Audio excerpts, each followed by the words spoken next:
سورہ بنی اسرائیل کی آیت نمبر 61 سے درس کا آغاز ہے۔ اللہ تبارک و تعالیٰ نے فرمایا وَإِذْ قُلْنَا لِلْمَلَائِكَةِ اسْجُدُوا لِآدَمَ فَسَجَدُوا إِلَّا إِبْلِيسَ قَالَ أَأَسْجُدُ لِمَنْ خَلَقْتَ طِينًا۔ حضرت آدم علیہ السلام کو سجدہ کرنے کے حوالے سے شیطان نے جو بات کی تھی اسے یہاں بیان کیا گیا، اور پھر اگلی آیات میں مزید کچھ باتیں بیان فرمائی گئیں۔ چونکہ ہمارا مقصود اصلاح ہوتا ہے اور قرآن کے پیغام کو آپ تک پہنچانا ہوتا ہے، تو واقعات قرآن کے ساتھ ساتھ کچھ اصلاح طلب باتیں بھی انشاءاللہ کوشش ہوتی ہے کہ آپ تک پہنچیں۔ فرمائے کہ اور یاد کرو جب ہم نے فرشتوں کو حکم دیا کہ آدم کو سجدہ کرو تو ابلیس کے سوا سب نے سجدہ کیا۔ اس نے کہا قال ااسجد، میں اسے کیسے سجدہ کروں، لمن خلقت طینا، جسے تو نے مٹی سے بنایا۔ وہی اعتراض جو کیا تھا، وہی اعتراض۔ تو یہاں پر آدم علیہ السلام کا واقعہ بیان کیا جا رہا ہے کہ اس سے پہلے نبی پاک علیہ السلام کا معراج پہ جانے کا ذکر ہوا، والدین کا ذکر ہوا جو ہم نے پہلے درس میں ذکر کیا تھا۔ تو یوں مطلب سارا معاملہ یہاں پہ بیان فرمایا گیا۔ اب یہاں پہ دو باتیں ہیں، اگلی آیت کو ہم پڑھ لیتے ہیں، پھر دو باتیں جو عرض کرنی ہے پیش کرتا ہوں۔ قال ارأیتک ھذا الذی کرمت علی، کہنے لگا بھلا تو دیکھ تو نے اسے مجھ پر معزز بنا دیا، یعنی ابلیس جواب دے رہا ہے کہ تو نے اسے، کس کو، حضرت آدم علیہ السلام کو، مجھ پر کرمت علیہ، مجھ پر اس کو عزت دے دی۔ لئن اخرتنی الی یوم القیامۃ لاحتنکن ذریتہ الا قلیلا، اگر تو نے مجھے قیامت تک کی مہلت دی تو میں ضرور اس کی اولاد کو پیس ڈالوں گا، الا قلیلا، سوائے چند لوگوں کے، یعنی بالکل رون ڈالوں گا اور اس کی اولاد کو ایسا کر دوں گا کہ وہ تیرے فرمانبردار نہیں رہیں گے۔ تو یہ ہے اصل وہ بات جس کو ہم نے سمجھنا ہے کہ ماہ رمضان میں یہ قرآن کا جو پیغام ہے، تین باتیں میں یہاں پہ عرض کرتا ہوں آپ کے سامنے ان دو آیات کی روشنی میں۔ پہلی بات تو یہ ہے کہ ابلیس کیوں برباد ہوا، اپنے غرور و تکبر اور اپنی بڑائی کی وجہ سے۔ تو یاد رکھیے گا متکبر شخص اللہ کو پسند نہیں ہے، اللہ کو عاجزی کرنے والا بڑا پسند ہے۔ اللہ تبارک و تعالیٰ کے ناموں میں المتکبر ایک نام ہے، یہ اللہ کا صفاتی نام ہے، اور کبریائی، بڑائی، اللہ اکبر، کبریائی اور بڑائی یہ اللہ ہی کو زیب دیتی ہے۔ کوئی شخص، انسان اس قابل ہے ہی نہیں، اللہ کی مخلوق میں کوئی اس قابل نہیں جو خود کو بڑا سمجھے، بڑا تصور کرے۔ بڑائی فقط کس کی، بولیے، اللہ تبارک و تعالیٰ کی۔ تو یوں تکبر نے اس کو برباد کیا۔ امام غزالی رحمۃ اللہ تعالیٰ علیہ نے ایک روایت نقل کی ہے، کہا کہ متکبر، تکبر کا مطلب کیا ہوتا ہے، سینہ چوڑا کر کے چلنا، لوگوں پہ اس طریقے سے نظریں اٹھا کر کے چلنا، چلنے کا تکبر، دیکھنے کا تکبر، اوڑھنے پہننے کا تکبر، علم کا تکبر، یہ متکبرین شخص کی بہت ساری علامت ہے۔ کبھی مال و دولت پہ تکبر کر رہا ہوگا بندہ، حالانکہ مال و دولت ایک جھٹکے سے ختم ہو جاتا ہے۔ کبھی انسان اپنی صحت پہ، طاقت پر غرور و تکبر کر رہا ہوتا ہے، طاقت صحت ایک لمحے کی بات ہے۔ کتنے متکبرین تھے بڑے بڑے، کیا فرعون سے زیادہ تکبر کرو گے؟ اللہ نے ہلاک کو برباد کر دیا۔ قارون سے زیادہ دولت ہے، ہلاک کو برباد کر دیا اللہ تبارک و تعالیٰ نے۔ ابو جہل اپنے نسب پہ فخر کرتا تھا، میں جو ہے وہ اس قابل ہوں۔ ابو الحکم اس کی کنیت تھی، حکمتوں والا۔ حضور نے فرمایا حکمتوں والا نہیں ہے، ابو جہل ہے، جہالت والا ہے۔ آج تک اس کا نام کوئی نہیں جانتا، مگر اس کی کنیت، وہ لقب جو حضور نے اس کو دیا وہ کیا ہے، ابو جہل، جہالت والا۔ آج تک لوگ یاد کرتے ہیں اسے۔ تو نہ اپنے حسن و جمال پہ تکبر کرے بندہ، نہ مال و دولت پہ تکبر کرے، نہ اپنے علم پر تکبر کرے، نہ نسب پہ تکبر کرے۔ یہ سب چیزیں فنا ہونے والی ہیں، باقی رہنے والی ذات فقط اللہ تبارک و تعالیٰ کی۔ ٹھیک ہو گیا ایک بات، غرور و تکبر۔ دوسری بات یہ ہے کہ جب اللہ تبارک و تعالیٰ نے آدم علیہ السلام کو عزت عطا فرمائی تو سامنے سے ابلیس نے انکار کیا۔ کیوں انکار کیا؟ جیلیسی، میرے سامنے اس کو عزت مل گئی، میرے سامنے آدم علیہ السلام کو اتنی عزت دے دی گئی کہ فرشتوں کو کہا جا رہا ہے سجدہ کرو، حالانکہ میں فرشتوں کا استاد ہوں۔ ہونا تو یہ کہ فرشتوں کو کہا جائے کہ مجھے سجدہ کریں، اور فرشتوں کے سامنے جسے ایک مٹی سے بنایا اس کو کہہ دیا گیا کہ تم آؤ اور فرشتوں کا سجدہ کرو، اور مجھے بھی کہا جا رہا ہے سجدہ کرو۔ فرمایا کہ نہیں میں تو نہیں کرتا سجدہ۔ اور تکبر کے الفاظ اس کے کیا، اسجد لمن خلقت طینا، اسے میں کیسے سجدہ کروں جسے تو نے مٹی سے بنایا۔ تو یہ ہے وہ ایٹیٹیوڈ، یہ ہے وہ رویہ جو انسان کو جیلسی کے اندر مبتلا کرتا ہے۔ دیکھیے عزت، رزق، موت، ذلت اور یہ سب چیزیں اللہ کے دست قدرت میں. نہ ہم کس کو رزق دے سکتے ہیں نہ کس کا رزق بولیے چھین سکتے ہیں. نہ ہم کس کو عزت دے سکتے ہیں نہ عزت کسی کی چھین سکتے ہیں. جس کو اللہ نے عزت دی ہے میں اور آپ اسے ذلیل نہیں کر سکتے، اور جسے اللہ ذلیل کر دے اسے میں اور آپ عزت والا معزز نہیں بنا سکتے. معزز یہ اللہ کا تبارک و تعالیٰ کی طرف سے ہی بنایا جاتا ہے. تو ایک بات میں نے کیا عرض کی آپ کو؟ غرور و تکبر. دوسری بات کیا عرض کی؟ حسد، جیلیسی. آج ہمارے معاشرے کے اندر یہ دونوں چیزیں بہت زیادہ ہیں. دونوں چیزیں. میرا اتنا اچھا گھر ہے، تم کہاں رہتے ہو؟ جھوپڑے کے اندر. کون سی چپل پہن کر آ گئے؟ یہ کپڑے پہنے تم نے عید پہ؟ ہمیں دیکھو ہم نے کیسا برینڈڈ سوٹ پہنا ہوا ہے. اچھا پھر اگر یہاں سے تکبرانہ لفظ نہ ہو تو جس کو میسر نہیں ہے وہ جیلیسی میں مبتلا ہو جاتا ہے. اس کو مل گیا مجھے کیوں نہیں ملا؟ اللہ کرے کپڑا اس کا جل جائے. اسی کرنے بیٹھے اسی وہی پہ کپڑا پکڑ لے جان چھوٹے. اور جب خدا نخواستہ ہوتا ہے دل کو ٹھنڈا، ہاں شکر ہے جان چھوٹی، کپڑا جل گیا اس کا. کیوں دے رہے ہو بد دعائیں بھائی؟ اللہ سے آپ قابل رشک بنتے ہوئے دعا کریں، یا اللہ جیسے تو نے اس کو عطا فرمایا مجھے بھی عطا فرما دے. یہ اچھی بات ہے، یہ محمود ہے، یہ پسندیدہ معاملہ ہے. یہ تو اچھی بات نہیں ہے کہ آپ جیلیسی کے اندر مبتلا ہو جائیں، کبھی مال کی وجہ سے، کبھی کس کی عزت کی وجہ سے، کبھی یہ. پھر جیلیسی کے اندر انسان کیا کرتا ہے کہ اللہ کی تقسیم پہ راضی نہیں ہوتا. حسد کیا ہے؟ اللہ کی تقسیم پہ راضی نہ ہونا کہ اس سے نعمت چھن جائے مجھے مل جائے. اور بھائی جب اللہ نے اس کو دیے تو اللہ اس سے جب چاہے گا واپسی لے لے گا. آپ کا یہ کہنا یا آپ کا تصور کرنا کہ اس سے چھن جائے مجھے مل جائے، یہ ایٹیٹیوڈ، یہ رویہ اچھا بولیے نہیں ہے، بالکل بھی نہیں ہے. دو باتیں میں نے عرض کی آپ کو، ایک غرور و تکبر اور دوسرا حسد. تیسری چیز ہے دل کا بغض، کینہ. دل میں کسی کے نفرت رکھ لینا. اور پھر انتقام کا جذبہ. آیت میں کیا ہوا اگلی کے اندر؟ کہنے لگا کیا؟ تو نے مجھے یعنی مجھ سے معزز ان کو رکھا، میں ضرور اس کی اولاد کو پیس ڈالوں گا، اس کی اولاد کو نہیں چھوڑوں گا. یعنی آدم علیہ السلام پہ تو بس نہیں چلا، اس کی اولاد کو نقصان پہنچاؤں گا. یہ ہوتا ہے اگر بڑے پر کام نہیں چلتا نا، یا بڑے پر انسان کو طاقت و قوت حاصل نہیں ہوتی، اس کے چھوٹوں کو نقصان پہنچانا شروع کر دیتا ہے. دشمنی، دل کا بغض. تو یہ اگرچہ شیطان کے بارے میں بات ہے لیکن ایک مسلمان کو ان چیزوں پہ غور کرنے کی ضرورت ہے. تو لہٰذا اس آیت مبارکہ کے اندر تین چیزیں جو ہیں میں نے مناسب سمجھا کہ اس وقت آپ کی خدمت میں یہ باتیں میں عرض کروں. اچھا اب اللہ تبارک و تعالی نے جواب دیا. وہ جواب وہی ہے، کچھ اور چیزیں ہیں جو میں چاہتا ہوں کہ اس واقعے کے تناظر میں ہم سمجھ لیں. قال فمن تبعک منہم فإن جہنم جزاؤکم جزاء موفورا. اللہ تعالیٰ نے فرمایا چلا جا تو ان میں جو تیری پیروی کریں گے، یہاں سے نکل جا، انہی لوگوں میں چلے جا جو تیرے قبیلے کے تیری پیروی کریں گے. فإن جہنم جزاؤکم جزاء موفورا. بے شک تم سب کو جہنم کی بھرپور سزا ہے. پھر اللہ تعالیٰ نے ایک بات اور فرمائی، یہ جو تیرے اپنے ساتھ ہوں گے وہ سب کے سب جہنم سے میں انہیں بھر دوں گا.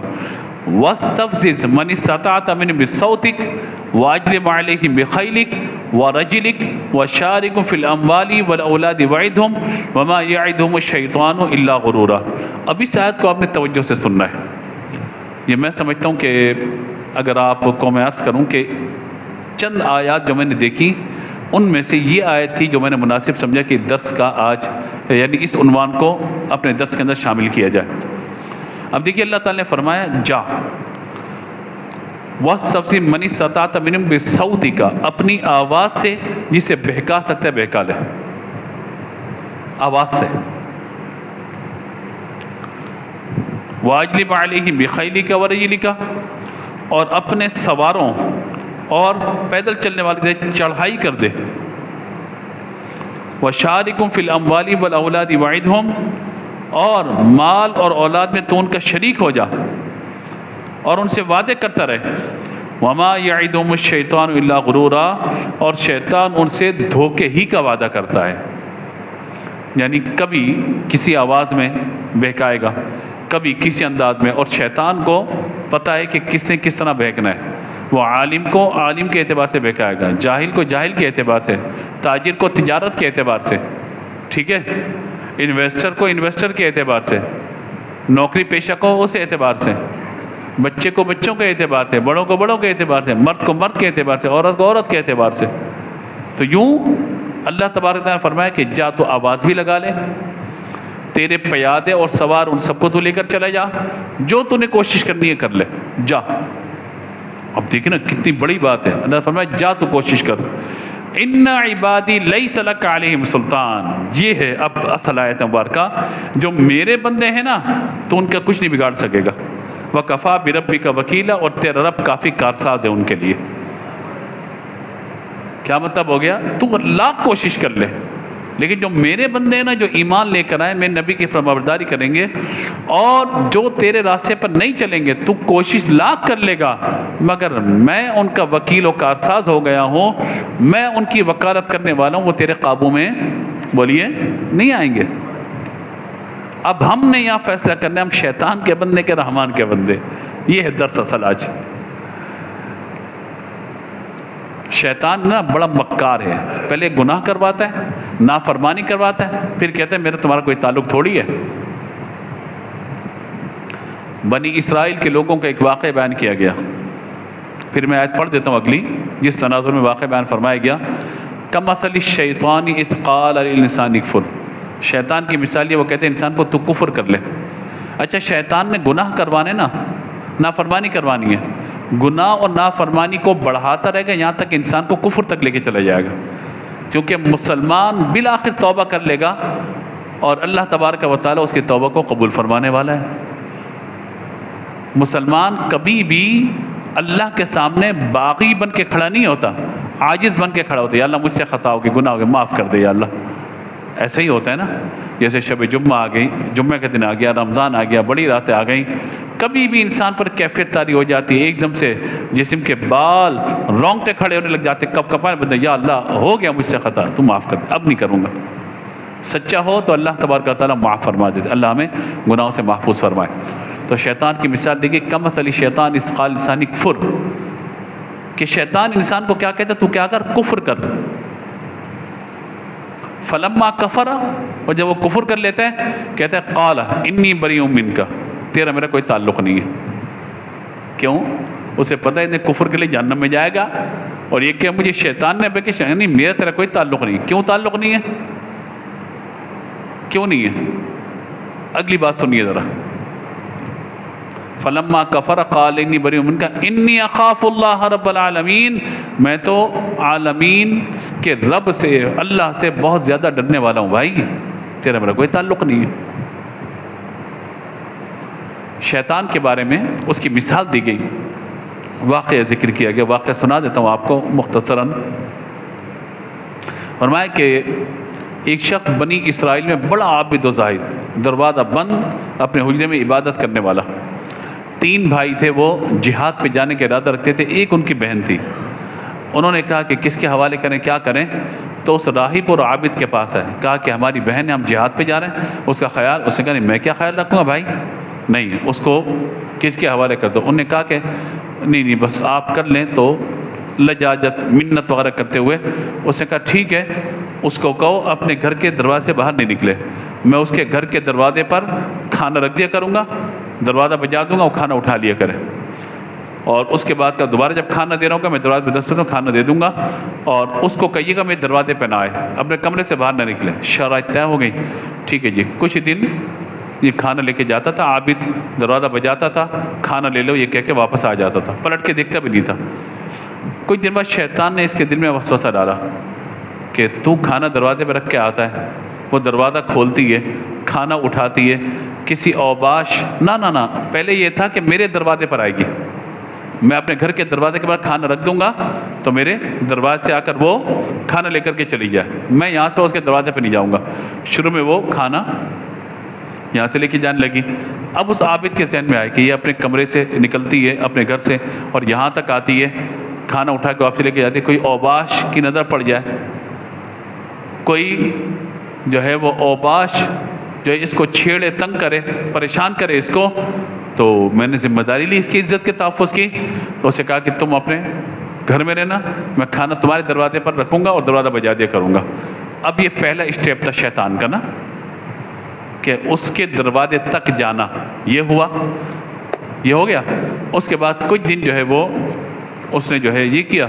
پھر شیطان نے وسوسہ ڈالا، کم از کم تو سلام تو کر لیا کر، کم از کم تو سلام تو کر لیا کر. ایسے ہی آتا ہے دروازہ، کم از کم اتنی دیر رک جایا کر، وہ کھانا اٹھا لے اور تو سلام کر، وہ دے سلام کا جواب دے دے، پھر اس کے بعد واپسی آ جایا کر. ٹھیک ہے جی. سلام دعا شروع ہوئی. آپ کو پتہ ہے سلام دعا شروع ہوتی ہے تو پھر اول سلام، پھر کلام، پھر بات چیت آگے بڑھی، یہاں تک کہ اکٹھے کھانا کھانے شروع ہو گئے. اکٹھے کھانا کھانا شروع ہوئے. اور ظاہر ہے کہ جب آپ سے تم ہوئے پھر تو کا عنواں ہو گئے. وہ ایک شعر پورا نہیں آ رہا میرے ذہن کے اندر، وہ مصرع آخری یاد آ گیا مجھے. تو پہلے سلام، پھر کلام، پھر بیٹھے، پھر گفتگو، اور اس کے بعد گناہ. یہ ہونا تھا انجام. جب گناہ ہو گیا تو بچہ پیدا ہو گیا.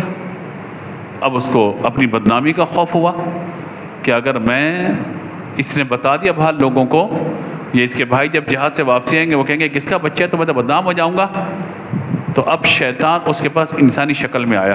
کہا تو نے یہ کیا کر دیا، میں ان کے بھائیوں کو بتاؤں گا جا کر کہ تو ایسا. انہوں نے کہا نہیں میں نہیں کیا. کہا مجھے پتا ہے تو نے کیا وغیرہ وغیرہ. تو کہا بتا میں کیا کروں. کہا عورت کو ہی مار دے، بچے کو مار کے وہیں پہ دفن کر دے. اسے کہا تو بہت بڑا گناہ ہے. کہا میں بتاتا ہوں لوگوں کو جا کے. نے کہا ٹھیک ہے جی، نہیں بتا، میں تیرا ساتھی ہوں. کہا ٹھیک ہے. اچھا پورا طریقہ بتایا قتل کرنے کا، دفنانے کا سارا. وہ گئے جی، کھانے میں زہر وہر ملایا اور قتل کیا اور دفنا دیا مٹی برابر. اب اس کے بھائی واپسی آئے تو اس کے بھائیوں نے کہا کہاں ہے ہماری بہن. کہا وہ تو پتہ نہیں کہاں چلی گئی، میں ڈھونڈتا رہا وغیرہ وغیرہ، اور پھر مجھے پتہ چلا وہ مر گئی ہے، یہ اس کی میت اور جو ہے یہ قبر ہے اس کی. یعنی کہیں اور لے آ کے قبر دکھا دی اور دعا کروا کے آئے. اب شیطان آیا ان کے پاس، بھائیوں کے پاس انسانی شکل میں. کہا تمہاری بہن کہاں گئی. انہوں نے کہا وہ عابد نے بتایا کہ وہ مر گئی وغیرہ وغیرہ. اس نے کہا مری نہیں ہے، یہ سارا معاملہ ہوا تھا، اسے قتل کیا ہے اور اس جگہ پہ دفنایا ہے گھر کے اندر ہی. بھائی نے کہا اچھا تو کون ہے. کہا میں نہیں بتاؤں گا میں کون ہوں. یہ کہا اور چلا گیا. کہا تم دیکھ لو میں جھوٹا ہوں تو میں کل دوبارہ آ جاؤں گا. انہوں نے کھودا تو آثار مل گئے جو بھی تھے. اس کے پاس آئے اور آنے کے بعد کہا بھئی کیا معاملہ ہے، تو نے ایسا ایسا کیا. اب جب ساری بات ہوئی تو اس نے کہا کہ ہاں ایسا ہو گیا تھا، مجھے معاف کر دو. انہوں نے کہا معاف نہیں کریں گے، اب تجھ سے ہم قصاص لیں گے، بدلہ لیں گے. تو پھر کیا ہوا، پھانسی. شیطان آیا پھانسی کے وقت سامنے. کہا کہ تیرے چکر میں پھنس گیا، میں نے اس کو قتل کر دیا اور آج دیکھ پھانسی کے تختے تک. کہا میں تو یہ پھانسی سے بچا سکتا ہوں، پھانسی سے بچا سکتا ہوں. کہا کیسے. کہا کہ تو اسلام کو چھوڑ کر کوئی اور مذہب اختیار کر لے. یعنی جو اس وقت کا عیسائیت کا مذہب تھا اس کو چھوڑ دے اور کفر بک دے. اس نے کہا پھر کیا. کہا میں تجھے فوراً یہاں سے لے جاؤں گا. صدا تمہارے مذہب کے اعتبار سے ہے نا، یہ اس مذہب کے اعتبار سے تھوڑی ہے. اس نے کہا ہاں بات تو صحیح ہے. کلمہ کفر بک دیا الیاذ باللہ. جیسے کلمہ کفر بکا ابلیس نے تالی بجائی. کہا میرا کام ختم ہو گیا. اور کہا جانتا ہے کون ہے، میں ابلیس ہوں. میرا کام لوگوں کو وسوسے ڈالنا، کفر کروانا ہے. میں اپنے وار میں کامیاب ہو گیا. اس پر یہ آیت مبارکہ یعنی مثال دی گئی کہ کم اثر شیطان اس قال انسان کفر. شیطان کیا کہتا ہے، تو کفر کر. انسان کو کیا کہتا ہے، کفر کر. فلما کفر، جب وہ کفر کر لیتا ہے کہتا ہے قال انی بریء منک انی اخاف اللہ رب العالمین. نا نا نا نا، میں بری و ذمہ ہوں بھائی، میں اللہ سے ڈرنے والا ہوں بہت. تو آپ دیکھیے شیطان کے وسوسے. قرآن نے شیطان کے وسوسوں کا بار بار ذکر کیا کہ بار بار تمہارے دل میں برے خیالات ڈالے گا، بار بار تم سے گناہ کروائے گا. اور اصل گناہ کروانا مقصد نہیں ہے اس کا، اصل ہے گناہ کے ذریعے کفر تک جانا. کسی کو کہے کافر ہو جاؤ، کہ دماغ خراب ہے کافر ہو جاؤں گا میں. تو پھر آہستہ آہستہ کبھی شراب، کبھی جھوٹ، کبھی والدین کی نافرمانی، کبھی اللہ کی رحمت سے نا امیدی، یوں آہستہ آہستہ اسٹیپ بائی اسٹیپ کرواتا یہاں تک کہ انسان کو کفر کے اندر مبتلا کر دیتا ہے. اللہ تعالی ہمارے ایمان کو سلامت رکھے. سب سے بڑی دولت میرے پاس اور آپ کے پاس کون سی ہے بولیے، ایمان کی نعمت ہے. اللہ سے بار بار یہ دعا، یا اللہ ہمارا ایمان سلامت رکھ۔ میرے آقا صلی اللہ تعالیٰ علیہ وآلہ وسلم یہ دعا مانگا کرتے تھے، یا مقلب القلوب ثبت قلبی علی دینک، اے دلوں کو پھیرنے والے میرے دل کو ایمان پر استقامت عطا فرما۔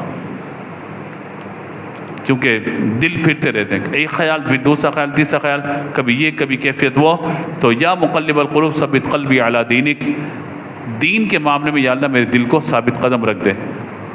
نبی مکرم علیہ الصلوۃ والسلام کا قلب تو ہے ہی پاکیزہ، یہ تو تعلیم امت کے لیے یہ بات ہے۔ تو یہاں دیکھیے اللہ تعالیٰ نے فرمایا جو میرے بندے ہیں نا وہ کبھی بھی تیرے قابو میں نہیں آئیں گے۔ ربکم الذی یزجی لکم الفلک فی البحر لتبتغوا من فضلہ انہ کان بکم رحیما واذا مسکم الضر فی البحر ضل من تدعون الا ایاہ فلما نجاکم الی البر اعرضتم وکان الانسان کفورا۔ اب اللہ تبارک و تعالیٰ نے ایک مثال بیان فرمائی کہ تمہارا رب وہ ہے جو تمہارے لیے دریا میں کشتیاں جاری کرتا ہے کہ تم اس کا فضل تلاش کرو، بے شک وہ تم پر مہربان ہے۔ یعنی اللہ تعالیٰ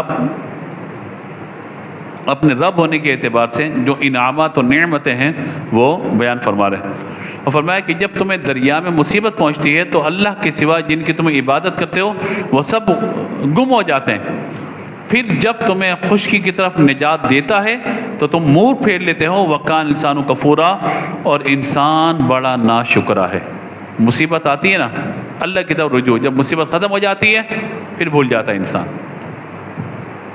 یہ انسان کی کیفیت ہے، خوشحالی میں بھی، تنگ دستی میں بھی، مصیبت میں بھی، آسانی میں بندہ اپنے رب کی طرف متوجہ رہے، بس کوشش کرے۔ افامنتم ان یخسف بکم جانب البر او یرسل علیکم حاصبا ثم لا تجدوا لکم وکیلا، کیا تم اس بات سے بے خوف ہو گئے کہ اللہ تمہارے ساتھ خشکی کا کنارہ زمین میں دھسا دے یا تم پر پتھر بھیجے، پھر تم اپنے لیے کوئی حمایتی مددگار اور وکیل نہیں پاؤ گے۔ یعنی اللہ تبارک و تعالیٰ ذات قادر، چاہے تو سمندر میں تمہیں غرق کر دے، چاہے خشکی میں زمین میں تمہیں غرق کر دے، لیکن اللہ تعالیٰ تمہیں سمندر سے بچا کے خشکی تک لے کر کے آتا ہے تاکہ تم اس کا شکر ادا کرو اور ایمان پر استقامت حاصل کرو، اور اگر کفر پر تو ایمان حاصل کر لو۔ تو یوں اللہ تبارک و تعالیٰ نے بیان فرمایا، ام امنتم ان یعیدکم فی تارۃ اخری فیرسل علیکم قاصفا من الریح فیغرقکم بما کفرتم ثم لا تجد لکم علینا بہ تبیعا، یا اس سے بے خوف ہو کر وہ تمہیں دوبارہ، یا اس بات سے بے خوف ہو گئے کہ وہ تمہیں دوبارہ دریا میں لے جائے، پھر تم پر جہاز توڑنے والی آندھی بھیج دے تو وہ تمہیں تمہارے کفر کے سبب غرق کر دے، پھر تم اپنے لیے کوئی ایسا نہ پاؤ گے اس پر ہم سے کوئی مطالبہ کر سکے۔ کیا مطلب ہو گیا؟ یعنی اللہ تبارک و تعالیٰ نے فرمایا کہ جب تمہیں خشکی پر ہم لے کر آ گئے اب تم بے خوف ہو گئے، کیا اللہ تمہیں دوبارہ سمندر میں لے کے نہیں جا سکتا؟ تو اللہ کا شکر ادا کرو، کفر کو چھوڑو۔ اگلی آیت مبارکہ، وَلَقَدْ كَرَّمْنَا بَنِي آدَمَ وَحَمَلْنَاهُمْ فِي الْبَرِّ وَالْبَحْرِ وَرَزَقْنَاهُمْ مِنَ الطَّيِّبَاتِ وَفَضَّلْنَاهُمْ عَلَىٰ كَثِيرٍ مِّمَّنْ خَلَقْنَا تَفْضِيلًا، اور بے شک ہم نے اولاد آدم کو عزت دی، انہیں خشکی اور تری میں سوار کیا اور ان کو ستھری چیزوں سے رزق دیا اور انہیں اپنی بہت سی مخلوق پر برتری عطا فرمائی۔ اولاد آدم کو اللہ تبارک و تعالیٰ نے سمندر کا سفر بھی دیا اور یہ والا سفر بھی دیا خشک، اور آپ دیکھیے کہ ترقیاں ہوتی چلی جا رہی ہیں، انسان ترقیاں کرتا چلا جائے گا، کیوں اللہ تعالیٰ نے فرمایا سمندر میں بھی ترقیاں کر دو اور جو ہے ہر طرف تری کے اندر بھی، خشکی اور تری دونوں میں۔ اور اس کے علاوہ فرمایا کہ صاف ستھری چیز سے رزق دیا، گندی چیزوں سے رزق نہیں دیا ہمیں، صاف ستھری چیزیں جو انسان کی نفاست طبیعت کا معیار ہے، اللہ نے وہی رزق ہمیں عطا فرمایا۔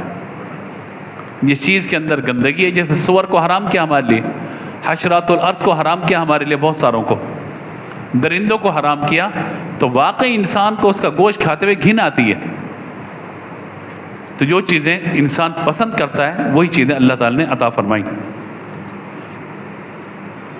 اور ایک اور بات فرمایا کہ بہت ساری مخلوق پر ہم نے فضیلتیں عطا فرمائی۔ یاد رکھیے گا کہ مومن اللہ کے نزدیک فرشتوں سے زیادہ عزت والا ہے، ایمان والا فرشتوں سے زیادہ عزت والا۔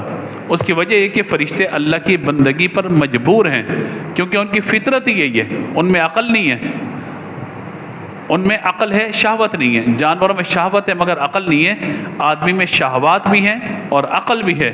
جس نے عقل کو شہوت پر غالب کر لیا فرشتوں سے افضل ہے، اور جس نے شہوت کو عقل پر غالب کیا وہ جانور سے بدتر ہو گیا۔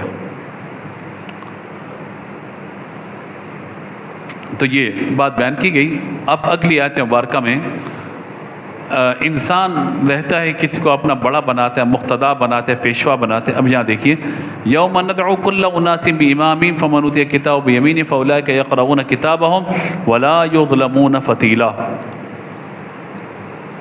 یاد کرو جس دن ہماری جماعت کو اس کے امام کے ساتھ بلائیں گے تو جسے اس کا نامہ اعمال اس کے دائیں ہاتھ میں دیا گیا تو وہ لوگ اپنا نامہ اعمال پڑھیں گے۔ وَمَنْ كَانَ فِي هَذِهِ أَعْمَى فَهُوَ فِي الْآخِرَةِ أَعْمَى وَأَضَلُّ سَبِيلًا، اور ان پر يَقْرَؤُونَ كِتَابَ وَلَا يُظْلَمُونَ فَتِيلًا، ایک دھاگے کے برابر، ایک دھاگے کے برابر بھی ظلم نہ ہوگا، اور جو اس زندگی میں اندھا ہوگا وہ آخرت میں اندھا ہوگا اور وہ زیادہ گمراہ ہے۔ یعنی جو دنیا میں رہ کر اللہ تبارک و تعالیٰ کی نعمتوں کو نہ دیکھے، اللہ کی قدرت سے اندھا ہو گیا، تو فرمائے کہ آخرت کے اندر بھی وہ اندھا ہوگا۔ اندھے سے مراد یہ کہ اللہ تعالیٰ اس کو قیامت کے دن بھی پھر ند رحمت اس سے اپنی فرمائے گا۔ تو یوں جب بھی آپ کسی کو اپنا بڑا بنا رہے ہیں تو وہ نیک اور دیندار شخص ہونا چاہیے جس کو آپ اپنا پیشوا بنانا چاہ رہے ہیں۔ وَإِن كَادُوا لَيَفْتِنُونَكَ عَنِ الَّذِي أَوْحَيْنَا إِلَيْكَ لِتَفْتَرِيَ عَلَيْنَا غَيْرَهُ وَإِذًا لَاتَّخَذُوكَ خَلِيلًا، اور کفار تو چاہتے ہیں کہ تمہیں اس وحی سے ہٹا دیں جو ہم نے تمہارے ساتھ بھیجی ہے، کہ تم ہمارے اوپر وحی سے ہٹ کر کوئی بات منسوخ کر دو، اور اس وقت وہ آپ کو اپنا گہرا دوست سمجھ لیں۔ یہاں بیان فرمایا گیا، کفار آئے تھے حضور کے پاس، کہا 3 باتیں منظور کر لیں ہم آپ کی بیعت کر لیں گے۔ حضور کے پاس آئے تھے، پہلی بات کہ ہم چاہتے ہیں کہ آپ کی طرف سے ہمیں ایسا احساس میں جو دوسروں کو نہ ملا ہو تاکہ ہم فخر کر سکیں، اور اس میں اگر آپ کو اندیشہ ہو کہ عرب کے دوسرے لوگ شکایت کریں گے تو آپ ان سے کہہ دیجئے کہ اللہ نے ایسا حکم ان کے لیے بیان فرمایا تھا۔ ایک بات، یعنی اللہ پر جھوٹ باندھ دیجئے۔ تو اس پر یہ آیت مبارکہ نازل ہوئی، وَلَوْلَا أَن ثَبَّتْنَاكَ لَقَدْ كِدتَّ تَرْكَنُ إِلَيْهِمْ شَيْئًا قَلِيلًا إِذًا لَّأَذَقْنَاكَ ضِعْفَ الْحَيَاةِ وَضِعْفَ الْمَمَاتِ ثُمَّ لَا تَجِدُ لَكَ عَلَيْنَا نَصِيرًا، اور اگر ہم تمہیں ثابت قدم نہ رکھتے تو قریب تھا کہ تم ان کی طرف کوئی تھوڑا سا مائل ہو جاتے، اور اگر ایسا ہوتا تو ہم تمہیں دنیاوی زندگی میں دگنی سزا اور موت کے بعد دگنی سزا کا مدد چکھاتے، پھر تم ہمارے مقابل اپنا کوئی مددگار نہ پاتے۔ وَإِن كَادُوا لَيَسْتَفِزُّونَكَ مِنَ الْأَرْضِ لِيُخْرِجُوكَ مِنْهَا وَإِذًا لَّا يَلْبَثُونَ خِلَافَكَ إِلَّا قَلِيلًا، اور بے شک قریب تھا کہ وہ تمہیں اس سرزمین سے پھسلا دیں تاکہ تمہیں اس سے نکال دیں، اگر ایسا ہوتا وہ تمہارے پیچھے تھوڑی ہی مدت ٹھہرتے۔ سُنَّةَ مَنْ قَدْ أَرْسَلْنَا قَبْلَكَ مِن رُّسُلِنَا وَلَا تَجِدُ لِسُنَّتِنَا تَحْوِيلًا، اور یہاں بات بیان فرمائی گئی کہ جیسے ہمارے ان رسولوں کا طریقہ رہا جنہیں ہم نے آپ سے پہلے بھیجا، اور آپ ہمارے قانون میں کوئی تبدیلی نہیں پاؤ گے۔ یعنی گزشتہ امتوں کو عذاب دے دیا جاتا تھا اور اللہ کے نبی تشریف لاتے تھے اور جو کفار تھے ان کو وعدہ و نصیحت کیا کرتے تھے۔ یہ طریقہ اللہ تبارک و تعالیٰ کا ہے۔ اقیم الصلاۃ لدلوک الشمس الی غسق اللیل وقرآن الفجر ان قرآن الفجر کان مشہودا۔ اب چونکہ حضور سے کلام چل رہا ہے تو فرمایا نماز قائم رکھو سورج ڈھلنے سے رات کے اندھیرے تک، اور صبح کا قرآن، بے شک صبح کے قرآن میں فرشتے حاضر ہوتے ہیں۔ ایک نماز فجر کی فضیلت مراد ہے، اور دوسرا بیان فرمایا گیا کہ صبح کے وقت میں قرآن پاک کی تلاوت کرنا بہت باعث برکت ہے۔ صبح کے وقت میں جیسے ماہ رمضان میں سحری کے بعد یا فجر کے بعد تلاوت ہو رہی ہوتی ہے، تو باقی دنوں میں بھی معمول بنائیں کہ صبح کے اوقات میں تلاوت قرآن کریں، انشاءاللہ برکتیں نصیب ہوں گی۔ وَمِنَ اللَّيْلِ فَتَهَجَّدْ بِهِ نَافِلَةً لَكَ عَسَىٰ أَن يَبْعَثَكَ رَبُّكَ مَقَامًا مَحْمُودًا، اور رات کے کچھ حصے میں تہجد پڑھو، یہ خاص تمہارے لیے ہے، قریب ہے کہ آپ کا رب آپ کو ایسے مقام پر کھڑا کرے گا جہاں سب آپ کی حمد کریں گے۔ مقام محمود، مقام محمود یعنی حمد کا مقام۔ اللہ تبارک و تعالیٰ قیامت کے دن نبی مکرم علیہ الصلوۃ والسلام کو وہ مقام، وہ کرسی، وہ جگہ عطا فرمایا کہ جہاں اللہ کی ساری مخلوق، خاص طور پہ جو انسان ہے وہ اللہ کے رسول صلی اللہ تعالیٰ علیہ وآلہ وسلم کی حمد بیان فرمائیں گے۔ لہذا شفاعت کا عقیدہ اس آیت مبارکہ سے ثابت ہوتا ہے، شفاعت کا، یعنی نبی مکرم علیہ الصلوۃ والسلام قیامت کے دن اپنے امتیوں کی سفارش فرمائیں گے، شفاعت فرمائیں گے۔ اس آیت مبارکہ سے یہ وضاحت ہمیں مل جاتی ہے۔ وَقُلْ رَبِّ أَدْخِلْنِي مُدْخَلَ صِدْقٍ وَأَخْرِجْنِي مُخْرَجَ صِدْقٍ وَاجْعَلْ لِي مِن لَّدُنكَ سُلْطَانًا نَصِيرًا۔ اور اے حبیب اپنے رب کے حضور یوں دعا کرو۔ اب اللہ تعالیٰ محبوب کو دعا کرنے کا طریقہ بیان فرما رہے ہیں، وہ کیا ہے؟ اے میرے رب، ربی ادخلنی مدخل صدق واخرجنی مخرج صدق، مجھے پسندیدہ طریقے سے داخل فرما اور مجھے پسندیدہ طریقے سے نکال دے، اور میری طرف سے اور میرے لیے اپنی طرف سے مددگار قوت بنا دے۔ یہاں اس بات کو بیان فرمایا گیا کہ میرا داخل ہونا نکلنا پسندیدہ طریقے سے کر دے، جہاں بھی داخل ہوں، جہاں سے باہر آؤں، خواہ وہ مکان ہو یا منصب ہو۔ بعض مفسرین نے کہا اس سے مراد ہے کہ مجھے قبر میں اپنی رضا و طہارت سے داخل کر، اور قبر سے اٹھاتے وقت عزت و کرامت کے ساتھ مجھے باہر لا۔ تو یوں مطلب یہ اللہ تبارک و تعالیٰ نے بیان فرمایا، وَقُلْ جَاءَ الْحَقُّ وَزَهَقَ الْبَاطِلُ إِنَّ الْبَاطِلَ كَانَ زَهُوقًا، تم فرما دو بے شک حق آ گیا اور باطل مٹ گیا، اور باطل کو مٹ نہیں تھا، یعنی جب اسلام آ گیا تو گویا کہ حق آ گیا اور باطل سب ختم ہو گیا۔ وَنُنَزِّلُ مِنَ الْقُرْآنِ مَا هُوَ شِفَاءٌ وَرَحْمَةٌ لِّلْمُؤْمِنِينَ وَلَا يَزِيدُ الظَّالِمِينَ إِلَّا خَسَارًا۔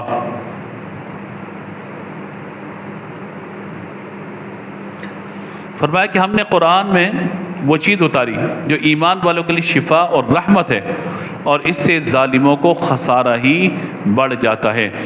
آخری آیت مبارکہ آج کے درس کی، وَإِذَا أَنْعَمْنَا عَلَى الْإِنسَانِ أَعْرَضَ وَنَأَىٰ بِجَانِبِهِ، شروع میں وہ آیت پڑھی تھی نا، کشتی کو پانی پہ چلانا، اللہ تعالیٰ تمہیں بچا لیتا ہے، چاہے تو سمندر میں غرق کر دیں، یہاں وہ ساری باتیں، پھر بیچ میں اپنے محبوب سے گفتگو، آخر میں نتیجہ بیان کیا جا رہا ہے۔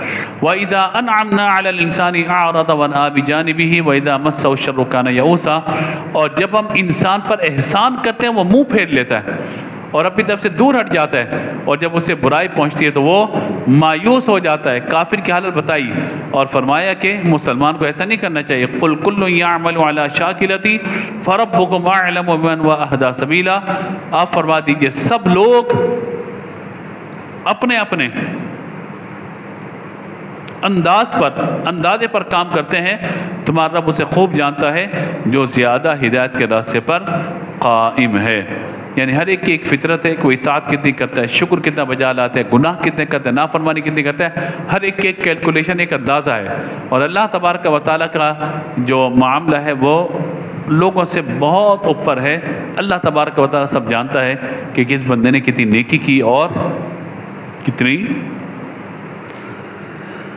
نافرمانی کی ہے۔ تو لہٰذا یہ آیات ہمیں بتاتی ہیں کہ انسان کو ہمیشہ اللہ تبارک و تعالیٰ کا شکر گزار ہونا چاہیے۔ یہاں سے ایک چیز اور ہم سمجھ لیتے ہیں، آج الحاد کا بہت سارا معاملہ ہوتا ہے، اللہ کے وجود کا انکار کرنے والے، اللہ کی ذات پہ اعتراض کرنے والے۔ یہ آیات ہمیں بتاتی ہیں کہ کوئی بھی کافر اگر ان آیات کو پڑھے گا نا تو اس کا ذہن یقیناً بنے گا، اللہ کے وجود کا انکار کرنے والا ذہن لازمی بنے گا کہ ابلیس ملعون کو اتنی مہلت کس نے دی ہے، آدم علیہ السلام کو عزت کس نے عطا کی ہے، کشتیاں کون پار لگاتا ہے، خشکی پہ کون لے کر کے آ جاتا ہے، گزشتہ امتوں کو عذاب کس نے دیا۔ یہ سب خود بخود نظام چل رہا ہے ساری کائنات کا، کوئی تو ہے جو نظام ہستی چلا رہا ہے۔ جواب کیا ہے؟ وہی خدا ہے، وہی خدا ہے۔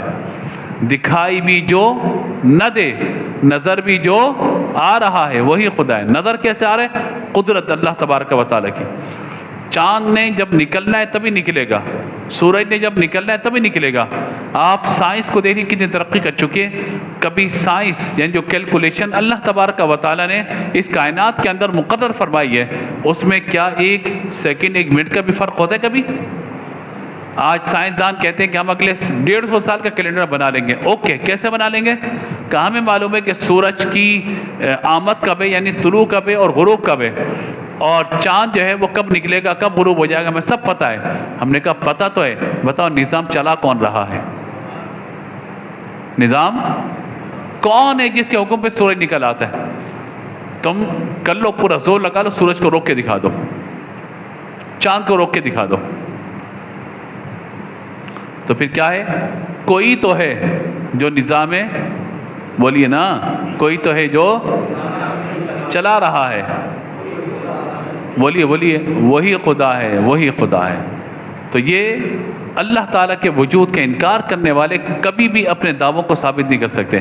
الحاد آج بڑھتا چلا جا رہا ہے، صرف کتابیں پڑھ کے، سائنس پڑھ کے اور الٹی سیدھی تھیوریز اپنے ذہن کے اندر رکھ کے پتہ نہیں کیا کیا خیالات بنائے جا رہے ہوتے ہیں کہ ایک دھماکہ ہوا اور جو ہے مطلب وہ کائنات مارد وجود میں کوئی ایٹم کی بات کرتا ہے، کوئی یہ بات کرتا ہے، کوئی یہ تھیوری لے کر کے آتا ہے کہ انسان پہلے بندر تھا، بعد میں اس میں تخلیق ہوتی کہ اور اب ہو گیا۔